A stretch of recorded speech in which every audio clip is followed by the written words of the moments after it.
The fuck is going on? That's how Prince sings it. Listen. What up, y'all? Two things. Welcome to the Educated Brothers podcast. Dante, I don't know if you guys can see it. There's a Prince guitar behind me. Shout out to Brewery Studios. Things are forever changing in the studio. I'm not going to talk with my hands as much today. I don't want to keep hitting the mic like I was last episode. It's playing what's it called? The bongos. The bongos.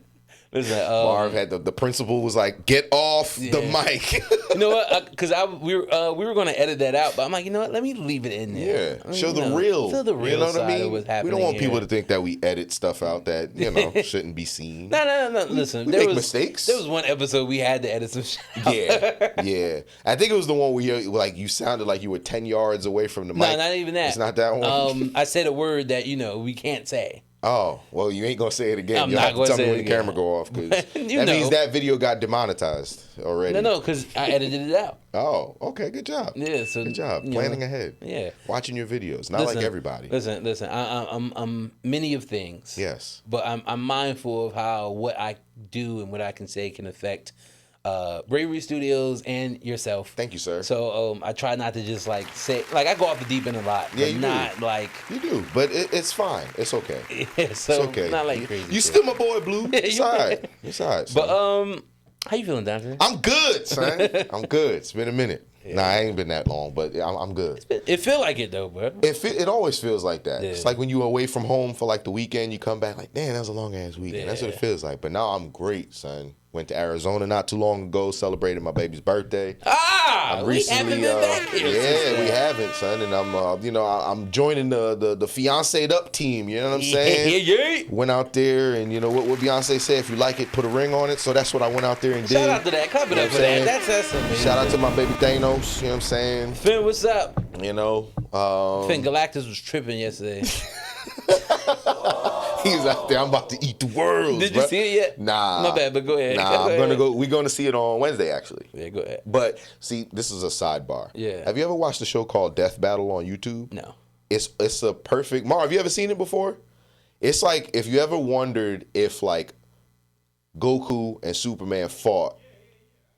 They do like these animations of like, people argue all the time, who could beat who, blah, blah. So they do actual animations for it. They base it on like stats and shit. Yo, it's mad fucking cool. I'm saying all of that to say there was an episode where Galactus fought Unicron. Son, if you're into that shit, I don't know if you are, but I'm a nerd when it comes to those things. Bro, it's amazing. Death Battle on YouTube. It's if you're into that kind of thing of like, yo, what would happen if this person fought this one? They even have the age-old Goku versus Superman. Yeah, that's probably has their most views for obvious reasons. See, I always thought that was like a dumb comparison because if Superman didn't have the heart that he has, who's beating him? Yeah, you ever seen Superman Red Son? Where he got dropped off in Russia instead of America? That's the version of Superman if he ain't give a fuck. That's what it would be like. If he dies, he dies. or Unbound Superman. Yeah, there's renditions of Superman that's like, yo, if he really wanted to go off on the deep end, this is what Lex Luthor's talking about. Yeah. Where he's like, he could go crazy. That's what he's talking about. He just don't. But all in all, like bringing it back to your original question, I'm doing wonderful. I'm doing swimmingly. Arizona was great. I didn't get on no mountains, but it's also because, no, I lied. I did get on a mountain, but the reason why was because that's where my proposal was. So it kind of had to do that. She went up there with you? Yeah, son. It was perfect. I had the sunset in the background. Crazy together. And shit. Yeah, son. I bring out her adventurous side. We went UTVing up mountains and shit. I got videos. I'm putting a video together. You see it on my Instagram. If y'all don't already follow me, it's Dante B. I'm still traumatized from last time we drove on the mountain. Yo, son. First of all, we wasn't even on a mountain. We was on an open plain. It was just a lot of fucking bumps and shit. We was about to go over. I'm in the back seat like, Dante, am I tripping? Yo, I'm not gonna get into that full story, but just know we covered it on the episode. We were in the car with somebody who we thought was a good driver, and let me tell you how I didn't think they were a good driver for reasons that I won't say on camera. But I just knew that she particularly wasn't going to get us to the destination safely. So when it was all happening, you know how they say, plan for the worst, hope for the best? Yeah. I was hoping for the best like a motherfucker in that backseat. I looked at you, I'm like, Dante, am I tripping? She can't drive, bro. I'm like, yo. It's like, oh, He said that bitch dying. If I actually show you how I felt and what my body was doing, I'ma definitely knock the sound out of the mic. So I gotta chill a little bit. Yo, that's how I felt. And then it was one of those scenarios. That last part, you killing me with this shit. Yo, it was one of those scenarios that I had to make sure that I wasn't bugging. Mm-hmm. So I'm looking at you for like confirmation. Nah, like, you yo, wasn't. Like, no, bro, you are spot are we on. about to die in I was in the back like. that would have been a horrible way to go out. Nah, too. not like that. We were mad far. Not out, like that. Bro. Yo, because if we had to call for help, it would have took mad long to get some help out there. Yeah. We was literally in the middle of nowhere. Dog. But yo, Arizona's mad nice. Like, I don't understand. I don't understand why he didn't want to go. I mean, maybe he was a kid. He ain't understand it. But I'm sorry, Martin. Just didn't want to go to Arizona. Arizona's a nice spot though. Not son. to take away from the joke because it's still funny, but you gotta remember that things weren't as developed as they are now. We talking like what, 93 when that quote came out? 94, 95. Yeah, around there when that quote came out. Granted, yeah, Phoenix and Scottsdale. We was out in Scottsdale. Those are still like cities and bubbling and whatnot, but at the same time, they weren't what they are now. Agreed. So Agreed. If you mind you, Martin's supposed to be stationed in Detroit. Yeah. So you can't take somebody from Detroit and like, oh, I'm putting you in the desert. Yeah, mad cold, couple rain every now and again to just they be having dry spells, bro. But their heat is not like Florida heat. Yeah, like because Florida, Louisiana, all of that. Desert heat is different. Yeah, because at night deserts that's get not really that bad. Yeah. People don't understand at night deserts Very get cold. really cold. Very cold. Like we've been to Vegas multiple times. Like at night it gets cold. It'd be like 65, 70 on certain days. But Arizona, we got there. They called it. We got there when it was getting cooler. Yeah, bro, it was maxing out at like 108 every day. Oh yeah, this every day. No clouds. Because Arizona's on the same plane as Nevada. So remember you didn't go that second time. We went in July for Vegas. Nah, I didn't go to that one. Oh my God! I'm happy you. Never mind. I'm happy you missed that. I know. I'm happy you missed that. I know that one because dog, we got out there in the middle of one of the worst heat waves ever. Like on record still. To give you guys an idea of how hot it was, the first night, not day, the first night we were out there, it was 115 degrees. Damn. Bro, there's no sun. Yeah, but there's no clouds. No clouds. It's just sun. It's just sun. Surprise, motherfucker, every day. The third day we were out there, it literally maxed out one of those days at like 124. To a point where they had to have like sprinkler systems going off on the street for the homeless people, for the dogs. That concrete had to be on fire. Like Vegas has like a whole underground society that you can look in. No, like this is real. No, I believe it. Yeah, you can look into. They have a whole underground society because people who can't like afford to live on their own have to go underground to survive the heat. I'm like, yo, this shit is crazy. That's a little absurd. It's crazy. crazy. A little insane. Yo, but all in all, I'm good though, bro. Like Arizona was a dope ass trip.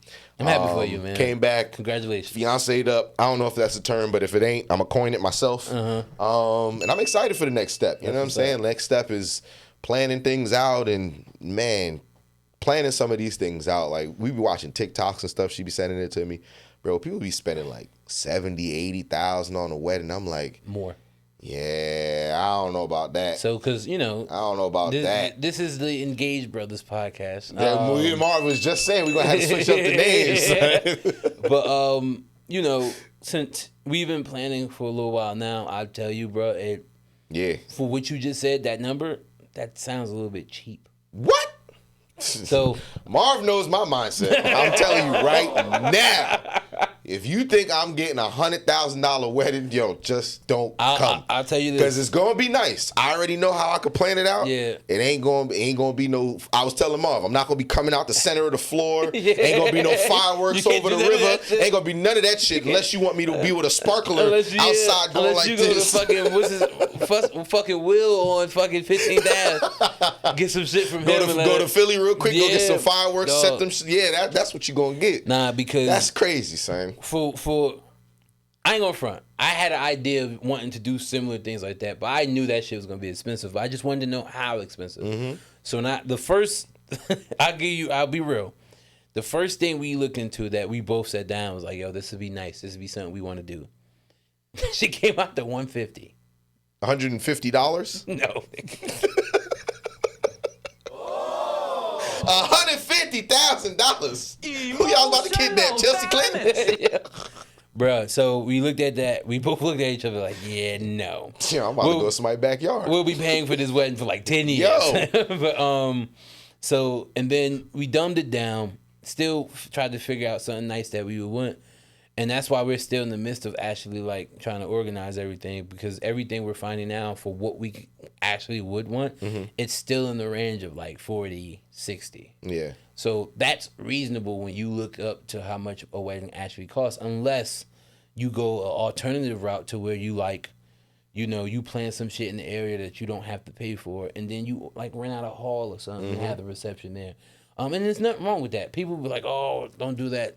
Nah, it's Man, wrong listen, with that. yo, that ain't your day. Yeah. Anybody who has something to say about, oh, well, they should do this or they should do that, yo, do it at your wedding. Exactly. That's just how I feel. Yeah. And it's because now that I'm at this phase of it, I understand, like, I was never the person like, yo, wait, we need to make sure we have this at your wedding. Yeah. It's always like, yo, whatever you have at your wedding is what you have at your wedding. I've never been the judgmental person because, like, I don't understand how you could judge a couple on what they're doing if their ultimate goal is something bigger. Like, let's say they're not spending a lot on their wedding or their reception, but they got plans to get a nice house, or they're investing in a condo. They're doing something outside of this. Because let's be real, a wedding, a reception, that's a party. That's a celebration. But the marriage is how long, like, that's where the work is. Wedding day is always going to be bliss because it's supposed to be. But that's what I'm saying. Like, those 150, 200,000, like, it's great. It looks elegant and beautiful. But then you got plates that you paid for, people don't show up. You got things that you paid for that malfunction or whatever. You can't get refunds on certain things. So I know how it can get that big. Yeah. But I also know that there's ways around it. Yo, bro, it's 2025. Shein showed me that if you want a nice hoodie, you ain't got to go spend $100 on it. You go to Shein, get it for $25, and nobody going to know the difference. As long as the people that you bring in, fuck with you, and they not just like, they not people that you just invite in because like, oh, they wanted to invite. Like, no, you here because I rock with you. Yo, be prepared for that. Oh, listen. Like, I'm not. I know you. I know you. I know you don't have to. Fine. I know you don't have to worry about it. I know you don't have to worry about it. I'm not. That's what I'm saying. Be mindful of the words. Yeah. I'm not telling you. Oh no. I know it's not for me. I know it's not for me. But I'm telling you to be prepared for it, because it's going to be crazy when you have like people you probably spoke to like once in life. Like, hey, are you inviting me to the wedding? I got plans for that, and I don't. It's not a rude plan. People who I haven't really spoken to, it's no bad blood. Like, I wouldn't be doing it because I hate you or I don't want you to be there. It's all going to come down to cost. Yeah. If it's not cost effective for me to invite somebody that I haven't spoken to in 5 years, you just got to eat that. And it's no bad blood. It's just, I have to look out for my house now. Like, I'm the leader of my house. And if I'm going into debt for other people, I can't call y'all up and be like, hey, remember that wedding you came to? Yeah, you want to slide me? No, like, I'm not going to be doing that. And I can admit, too, because a lot of what's stagnating the whole process of us confirming where and when falls on me, too. Like, I tried to say this to her without sounding, like, very egotistical, but you know how social I am. Like, I talk to everybody. Nigga got 500 friends. and that, like, no gas. MySpace had to come up with my top 24 because of you. And no gas, that's an issue. So now I'm trying to, like, decipher, like, damn, I have to cut this shit down. Who am I not inviting? And that's been a problem for me because I grow close to a lot of fucking people. Yeah, I get that. So it's like, damn, bro. So it's like, no gas. I can throw out a number. It's not 500. That's OD. But of people I consider myself to be actually friends with and close to, the number outside of family, the number hit 250. Let me just tell you right now, bro, my number ain't going to be 250. So the number hit 250, no gas. And I thought I was exaggerating when I first said this to Grace, but then when I actually wrote it out, I'm like, holy shit. So when Grace used to tell me all the time, like, yo, you talk too much. Now I'm like, yeah, I talk too much. Yes, you the Labrador in the relationship. I get it. I'm the Labrador in mine. I want to be friends with everybody. But I'm like, everybody can't be my friend. So now it's like, fuck, I can't have the finances I have with this big ass friend group of mine. So I'm like, shit. All right, so let me cut it down. So I cut it down. I haven't put it out there yet. So listen, once you see the list and if you don't get the invite, understand it's not because I didn't want you, bro. There's no fucking bad blood. But and there's just certain people that I told her like they have to be there. Yeah, like, yeah. There's some non-negotiables. Yeah, I get that. When I envision it, I'm like, yo, they just have to be there. Yeah. And there's some people I know that I'm going to invite, and I know for a fact they're just not going to come. Yeah. And that's okay. So see, it's that. No. If you ain't coming, no. Because this is why it's a process. If I could get a refund on my plates, I wouldn't even care. This is why this is, and you'll get into it. You'll get into it. This is why there's a process to it. You send out save the dates first. Yeah. That's already going to cut your list down some because some people can't make it on your save the date. Yeah. Boom. You don't pay for your venue in full at that point. Okay. So that's why you do that process first. Because by the time we get close to the wedding, if 2 or 3 people drop out, it's not going to kill me or us cost-wise because most of that shit's already going to be paid for. Okay. So that's why when you planning it out and if you end up choosing like a venue or somewhere to do it, that's why you give a deposit first. Now that hold is yours. Yeah. Everything else that you have to then pay for is not going to be the same amount that they're originally offering to you because people are going to drop out. Naturally, motherfuckers are just not going to be able to make that date. Yeah. You might want to change some shit around that might be cheaper. So you're not, like, at that point, it's not going to really affect if they come to you months on end and say, no, I'm not going to lie. And I'm not going to put their name out there, and I apologize to them profusely about what I did because I made the mistake in doing that. There was a wedding I was supposed to go to 3 years ago, and I messed the dates up. I had a trip planned on the weekend of the wedding thinking that it was the next week. Yeah. I told this man literally the day before his wedding I couldn't make it, and I felt like shit. Damn. I'm like, yo, I am so sorry. He's like, nah, it's good. I'm like, nah, I know how expensive that shit is. Like, yo, my bad. He was like, bro, like, and he never held a grudge against me. Me and him still cool as hell. I hope he don't repay the favor when I invite him to my wedding.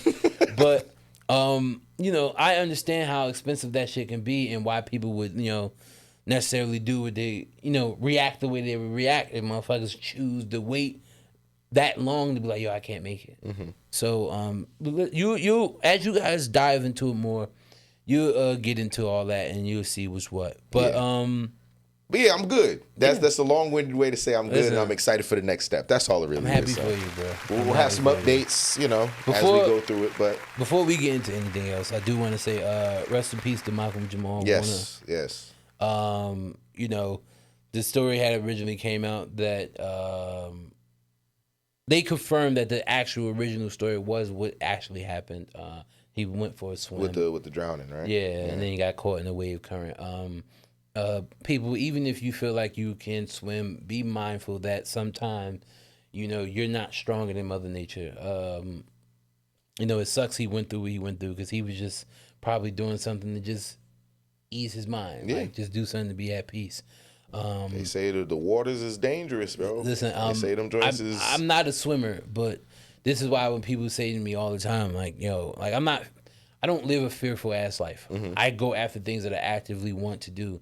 But there's just certain things that I just like, what's the point? Yeah. Like me and you talked about the whole getting on top of mountains and shit, but that's another thing. Like I've only been actually, and I don't count like put my water at the Jersey Shore. Yeah. I don't count that as being in the ocean. Yeah. But as far as like actually sitting in ocean water, I've only done it once. Okay. And that was in the Philippines. Now, granted, luckily the place we were in, like there was no waves and shit like that. But at the same time, like I don't play with it, man, because once you get sucked up in it, you get sucked up in it. But it sucks, man. He had years left on this earth. Yeah, was he 52, 54? 54. Yeah, 54. Always a positive brother, strong black figure in the community. He was one of those people to where even when there was like a little fall off in his career, he would still make himself be present. Yeah. He never allowed that to make himself feel like he's down in the dumps and shit like that. Everything I've ever seen in him was always positive. So, rest in peace, Malcolm. Yeah, R.I.P. man, for real. Prayers up. Someone else died this week. Knock on it. Don't. It's a wild transition. It's not wild, man, because I feel like we need to speak on it. Okay. I'm not. I wasn't gonna laugh. I'm so sorry, because understand, no matter how I feel about this person, I don't wish death on anybody. No. Even though it's something that we're all gonna naturally have to go through, I don't wish it upon people. No, I agree. But at the same time, this person created a legacy, admitted to certain things that puts me in a position to where it's just like I can't be sad about it. And it sucks because this person once was idolized by millions. He was Still is. He was the face of he was the American wrestler. The wrestler. Like we're talking about Hulk Hogan. If you mention the word wrestle anytime between 1984 from 2005. Yeah. He was in a Rocky movie, 3 right? days? I think so. I feel like he was in one of the Rocky movies. Or Part 3, yeah. There it goes. if you use the term wrestling in that time frame, 3 names popped up. Well, excuse me. In the 80s, it was just him. Mm-hmm. You got Andre the Giant, Iron Sheik, but everybody always put Hulk Hogan up there. And he transcended the sport for about 30 years. Because even in the 90s, Hollywood Hogan. Yeah. You get to the 2000s, he still was making his name even when fucking Stone Cold and The Rock were the biggest name. Yeah. He still found a way to still be in the mix. Still find a way to be in the mix. So you can't take that away from him. But as a black man that sits in this country to where I'm always speaking on, the shortcomings and how they put us in positions to fail, he adored that. He's spoken on it. Mm-hmm. His daughter was dating a black guy, and he went on this tirade about how she could have at least dated a taller nigger. Mm-hmm. Hard ER. Mm-hmm. It wasn't the first time he said that. And openly admitted to being racist. Like, he admitted to it. I can't respect you no longer. I've been having difficulties dealing with it because, I get it. I think every friend group has a friend or two in that friend group that thinks outside the box. Let's call it that. Yeah. let's call it that. Dick thinks a little differently. Thinks a little differently. And in certain situations, it's okay. Like, everyone's not meant to think the same things. You and I don't agree on everything. Yeah. And that's fine. But once you cross a line, bro, it's like, I don't care how cool I am with you. I can't promote it. Yeah. Like, there's people that I have in my life who I know that when I was in hard times have been there for me. So only because of that, they get a pass on certain things that they believe in, how they feel. But I don't promote their nonsense. To watch him say what he said, do what he did, and then double down on it with all this other nonsense that we're not going to get into. I told you guys. I told you. Yeah, we're not going to get into it. But I got some other stuff. But for him to then double down on all that, it's like, I can never respect you again. So, like, right before he ended up passing, like, the WWE was actively trying to get him involved in the mix of stuff. He wasn't wrestling and shit, but he would make appearances and stuff like that. And his last WWE appearance, they booed the shit out of him. Mm-hmm. And people who don't watch wrestling would assume that, it's heat. He's a heel. I'm like, nah, those are genuine. Understand when people who watch, and this is a mistake, and I'm gonna let you speak on it before I get all the way to the deep end. The current WWE is owned now by a group called TKO. Okay. TKO also owns the UFC. Now, UFC fans are very, very conservative, often lean towards MAGA. Mm-hmm. Wrestling fans are the exact opposite of that, for the most part. Most wrestling fans don't fuck with that shit. They welcome everybody because most wrestling fans, let's call it what it is, are considered to be, the term nerdy. Okay. When you're in a group of nerds, we tend to accept everybody to come in because we know how it feels to be cast to the side. So now this ownership, TKO, is now trying to merge these fan bases together, and it's not working. Okay. It's not working. Like, it's literally just... They're not meshing.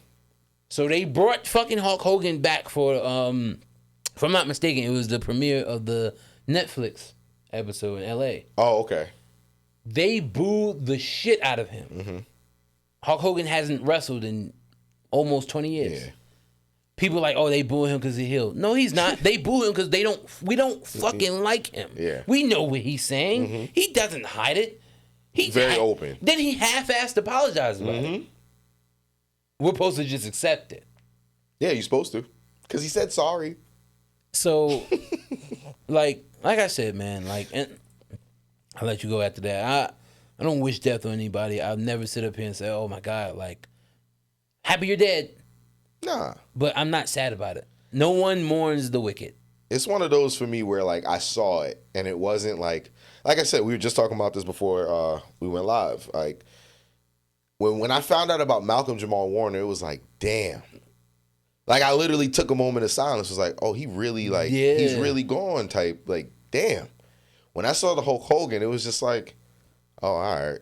And again, I don't wish it. I don't feel either which way about it, but I was very removed from wrestling from, I'm comfortable saying, probably like 10th grade of high school. Like, I would watch it because y'all would watch it. Yeah. So it's like, if there was a pay-per-view event at somebody's house, yeah, I'll go because my boys is there. Like, have pizza and wings and shit. Chilling. Like, yeah, we chilling.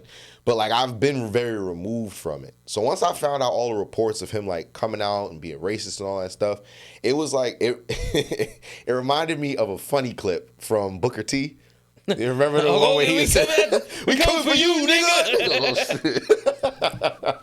He was like, Booker T. His brother was in the back laughing. Stevie Ray was in the back like, like, we heard what you said, motherfucker. It's like, I know, the reason why I brought that up was because I know for a fact Hulk Hogan was probably saying all the stuff that we heard him say years later while he was there. And that was a genuine response from Booker T. Like, that wasn't him acting that he wanted. That's how Booker T talks. And that's why it's funny to me, because it's like, oh no, this is not a scene. Yeah. This is Booker. Like, this is this is not Booker T the wrestler. He was trying You know what I'm saying? And then he came got out. There because he was like, oh wait, I really don't like this dude. Like, I really don't. So for me, it was just like, when I heard all these things, it was like, yo, he was always around black wrestlers. Yo, but he always found a way to be like in the mix. And if you really look into the locker rooms that he was in, none of them like him. Any of them. Like, and I never understood. Andre the Giant hated him. Iron Sheik hated him. Kevin Nash hated him. HBK hated him. Undertaker did not fuck with him. Undertaker tolerated him because he was a man of the business. Yeah. But the rest of them, they didn't fuck with him. And when I'm hearing all these stuff, I watched the WWE documentary on Netflix. I'm seeing all these things. I'm like, okay, so that's who he is. Like, I'm not, bro, the older I get, the less I have room to be like, oh, I hate you because of who you are. Yo, I don't hate you. I just don't rock with you. Yeah. So, like, when I see how he thinks, I was already removed from it. Yeah. So when I'm learning, oh, this is how you talk and this is how you think, and this is what you're saying on camera, which means I know what the hell you be saying when you not on camera. If this is what you're willing to say on camera, oh, you probably go crazy off camera. And the sad part is, like, a lot of people didn't know these things. Yeah. Because unless you pay attention to it, you wouldn't have, like, been privy to what was going on. Like, outside of his racism shit, like the shit he did when the wrestlers in the late 80s, early 90s was trying to create a union for themselves because they weren't getting paid. And he was against it. Jesse Ventura speaks on this often. He fucked it up. Yeah. He literally was the only one, and then he went back to Vince and snitched, and a lot of people got fired over it. You got to understand with wrestling, like, everyone's not going to be as big as you. So to do that shit so you can stay on top, that's corny. Crazy. That's corny Dog, and crazy. He held the title for almost 5 years. Yeah, and that's unheard of. That's selfish as fuck. He won every match for 5 years straight. And then he wouldn't put people over. He wouldn't let people beat him a certain way. It's like, bro, come on, dog. So, like, you can't be that much of a fucking egotistical maniac. I'm chilling. No, like I said, man. Like, but like I said, we don't wish it. We really don't wish it. It's not something where we're like, oh, we're happy kind of thing. It's just more so like, all right, so what y'all having for breakfast later? You know what I mean? Like, what y'all having for dinner Hulk tonight? Hogan died. Oh man. Oh man. Oh man. And like I said, it's just I there's no hate in my heart. Yeah. Like there really isn't disdain. Like I don't not like him. It's just I'm removed from it. So like I have no real feelings towards it. So I have feelings towards it. yeah, but that's what I'm saying. People like y'all like who are actively like. I'm not saying you were a fan of him, but I know he had fans. I used to fuck with. You see what I'm saying? And like you hear that shit, and it's like NWO? that's crazy. Yeah, NWO Hollywood Hogan. That I used to have a fucking bandana. Like I used to. I had an NWO belt. It was fake. And I literally drew NWO and that shit, and I used to play that shit like a guitar. Yeah. Cause remember he would come out. Yeah, Bruh. and they would all come out. He'd be the only one playing the guitar with his bandana and the white beard coming through. Yeah. And then he'd do the like, yo, I fucked with Hollywood Hogan, but when that shit started to came out, that's why, like, I'm happy that like a part of me is the way I am because you're not going to just do bullshit to me and expect me to just accept it. Yeah. I don't live in it. My brain doesn't allow me to just be like, oh, that's okay. You didn't mean it. Yeah. Let's for example, Liam Neeson, when he said the crazy shit he said, he did everything in his power to make people realize he only said it out of anger. One of his friends had just had something really bad happen to them. He allowed an intrusive thought to keep creeping to his mind. So he did everything in his power to let it be known that that's not who he is, and he worked on himself. Yeah. Hollywood Hogan doubled down on what he said. It's like, did you say? Yeah, I said it. Do you feel bad about it? No. No, not really.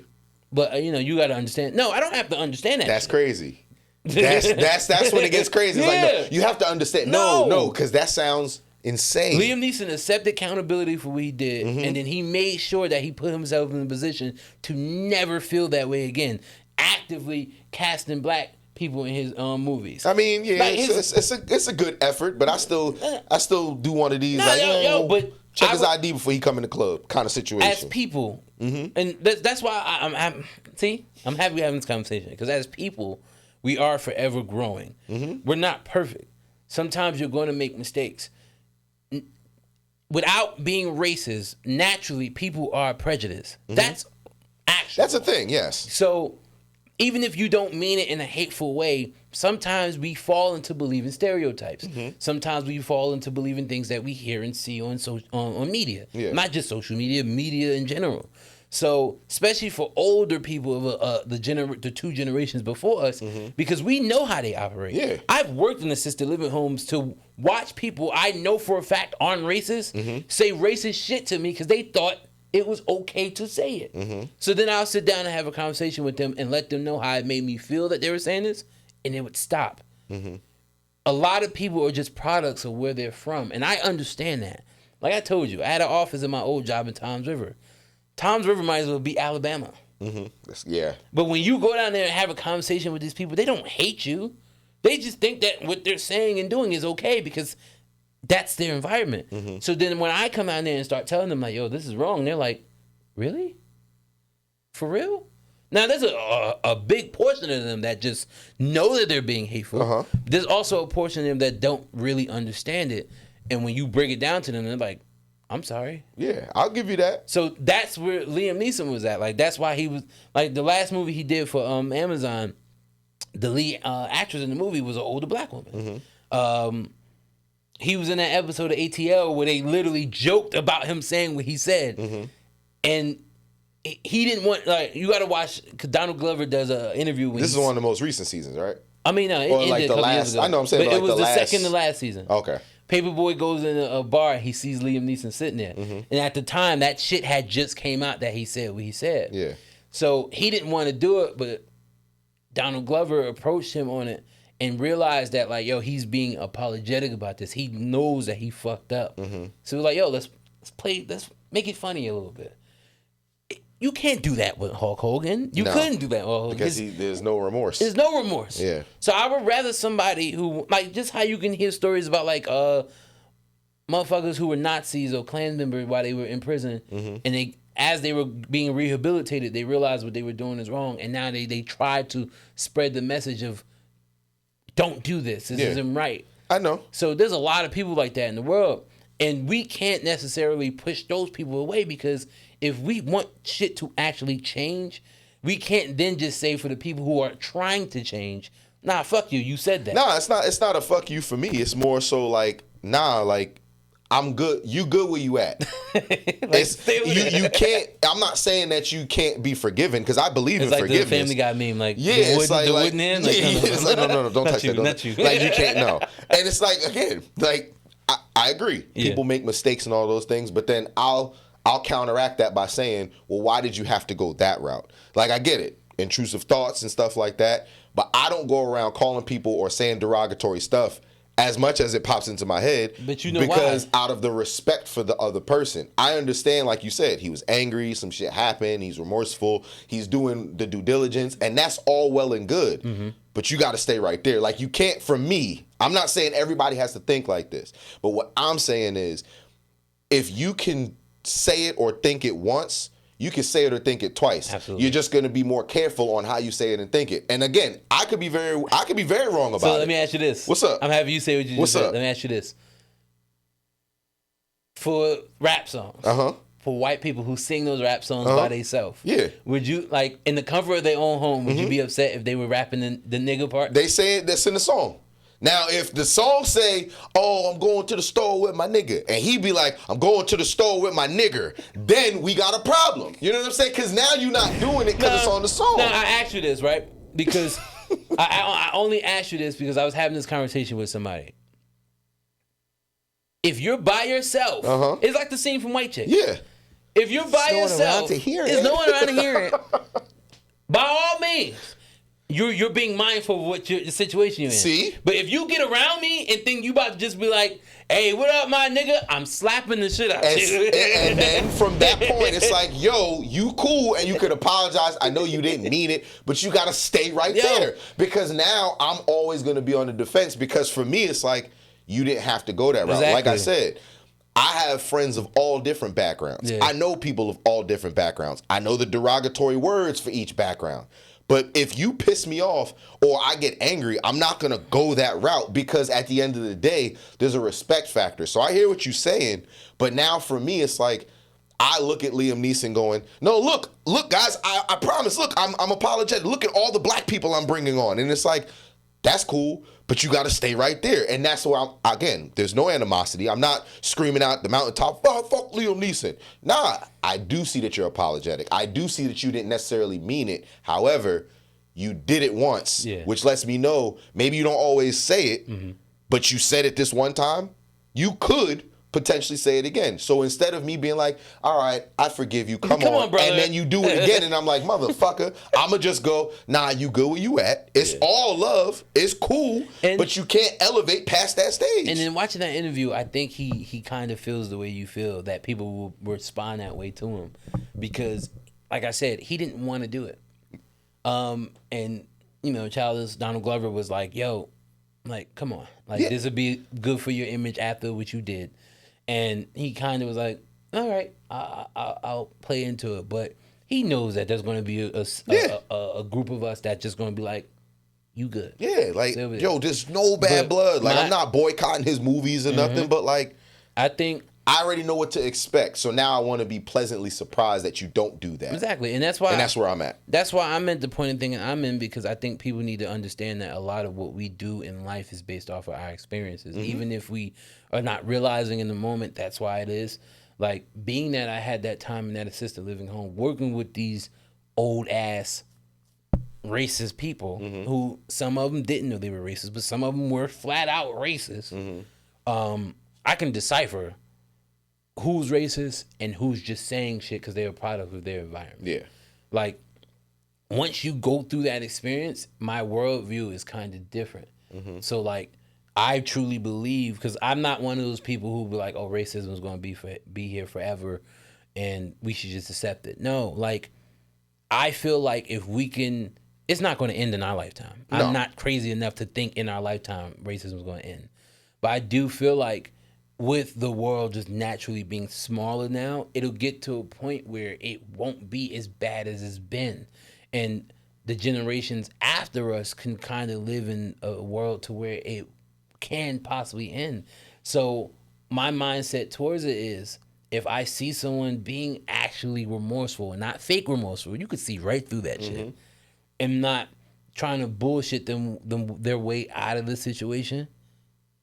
All right, I can be a little bit more receptive to your attempt to try to learn why what you did is wrong. But aside, like a motherfucker like Hulk Hogan, to where he said what he said, he gave a fake ass apology about it, and then came out a couple of years later and basically doubled down on it. Like, oh, he literally was like, everyone's a little racist. He's quoted saying his karma, he believes his karma is that he's going to be reincarnated as a black man because of how racist he is. Do you know how fucking crazy that is? It's like, You know, that's wild. Have bruh. you seen what's going on with the Breakfast Club and Neon? Yes. That kid? Yes. I'm all for it. You know what's crazy? Shout out to Jess Hilarious. I'm all for it. All for it. I'm all for it. This is what I was saying on that other episode. I probably shouldn't have used the word bullying. I should have used the word holding people accountable, because that's how I meant it. I didn't mean berate someone. But this kid, he was doing this forever, because I remember it. His clips used to pop up on like the For You page, and I used to see it. And I go, oh, yo, he's just one of them wild ass kids. He's a troll, blah, blah, blah, blah. To see him blow up so much, to your point of like, oh, issuing bullshit apologies. Yo, after that Breakfast Club interview, that's when his bullshit apology came out. Yo, my mans don't feel bad for none of the shit that he said. And the reason why I feel that way is because the only reason why you're doing this now is because people called you out on it. Absolutely. Those videos have been out since 2022. Yeah. And you've been wild. And some of the shit that he's been saying. I've heard some of it. In interviews saying like his least favorite race is black people, and he has instances where his father got robbed and all this other bullshit. Then he goes on to say, oh, I was, to your point of like, people make mistakes. This is why I feel how I feel, because yes, it's learned behavior. Yes, it's a product of your environment at a certain age. That's different. At a certain age. He's constant. Yes, but the reason why... Liam Neeson said one thing. No. I hear you, but there's spectrums to it. Yeah. Because yes, that's somebody who I'm not even going to say you're good where you at. Yeah. Like, I never followed anything that this kid did for obvious reasons. But he said when he said that shit about shit. Casanat's mom and all of that, it's like people like that, when they give apologies and he's on the interview and he's like, yeah, I have all these black people on my team. My security is black and my publicist is this and this and this. After that interview, I promise you, that publicist, that black publicist that he has, probably went up to him and was like, yo, you need to get ahead of this because it's going to get worse. The thing that pisses me off the most about all of this are the people that actually follow him. Yeah.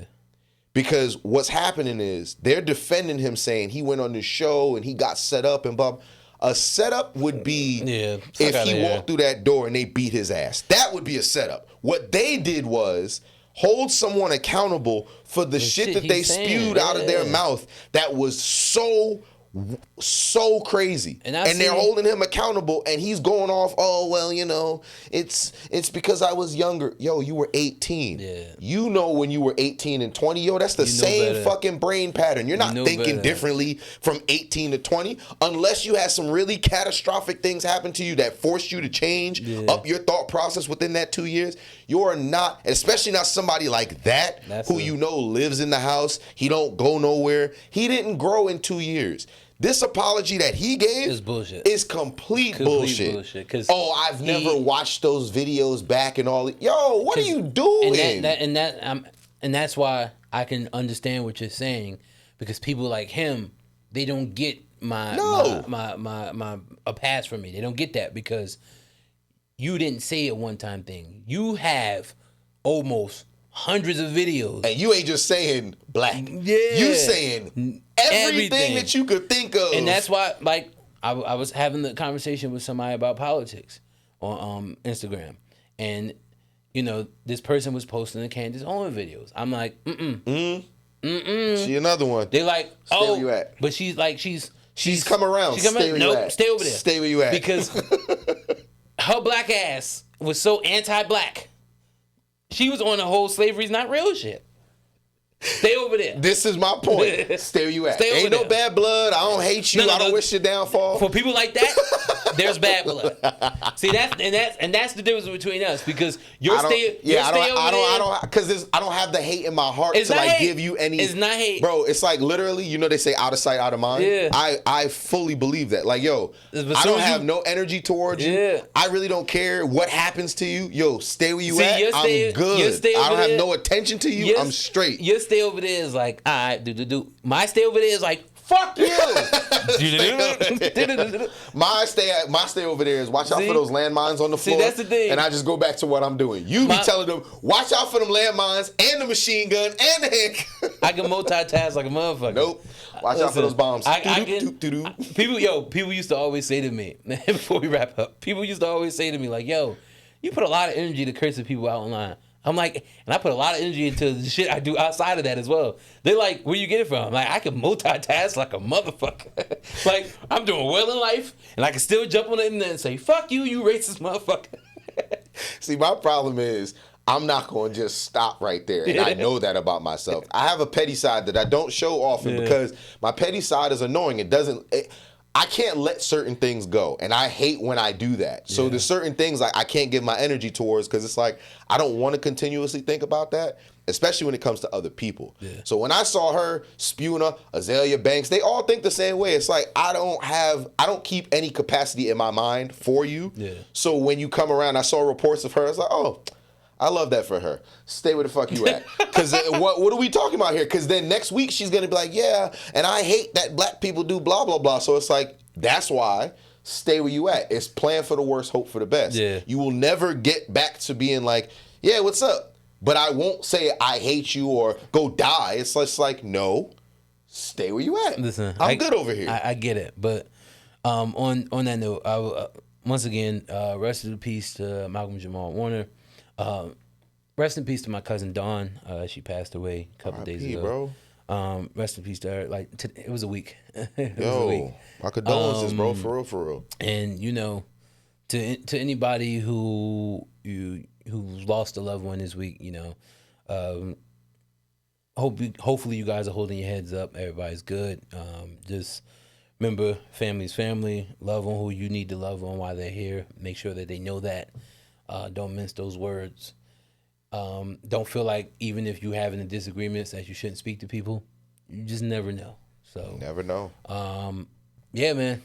And with that being said, listen, Shazam is a real movie. Don't do that. Google said that it's not. Do you think I'm joking? Go on Google right now and type in Shazam movie. They're gonna say we have the Mandela effect from Kazam. Yes. Shazam is a real movie. No, it's not. Yes, it is. Oh my God. Sinbad was a genie. No. And it actually happened.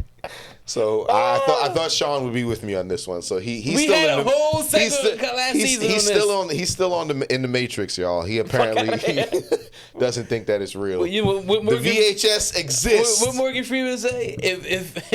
If I show you some shit and then prove that the shit that I'm saying is real, you just stupid. Nah. Stupid. Nah. And you're still denying it? Shazam is real. Sure. I seen the VHS, blew off the dust, everything. I put it in the VCR. Sure. And Shazam came up like this. Buffoon. Yeah. Better put some respect on Sinbad. The original genie. Stop it.